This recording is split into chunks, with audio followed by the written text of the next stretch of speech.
میرا سوال ہے کہ جیسے بعض وقفات کی شادیاں ہو جاتی ہیں یا ان کے نکاح ہوتے ہیں، بڑی اچھی بات ہے. تو تو آپ ایسے نصیحت بتا سکتے ہیں کہ جیسے وہ آنے والی زندگی میں وہ کیسے اپنی آنے والی زندگی گزارے؟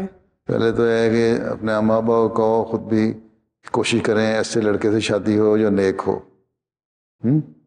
دیندار ہو، نمازیں پڑھنے والا ہو، تاکہ تم لوگوں کو وقف نو کے کام کو پورا کرنے کا میں روکے نہ ڈالے. دوسرے یہ کہ جب شادی ہو جاتی ہے تو مختلف طبیعتیں ہوتی ہیں، اپنے آپ کو ایڈجسٹ کرنا مشکل ہو جاتا ہے.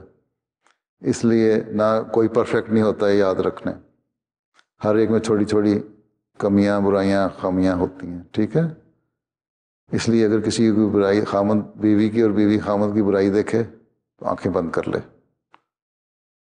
اگر بولنے کی جہاں ضرورت پڑے اور تبصرہ کرنا ہو تو زبان بند کر لے، منہ بند کر لو.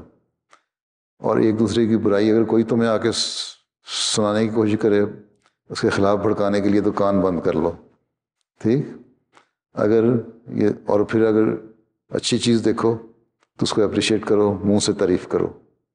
ٹھیک؟ اور اچھی بات ضرور سنو اور اچھی بات ضرور دیکھو. بس یہ 3 برائیاں اور 3 اچھائیاں کر لو تو زندگی کامیاب ہو جاتی ہے. ٹھیک؟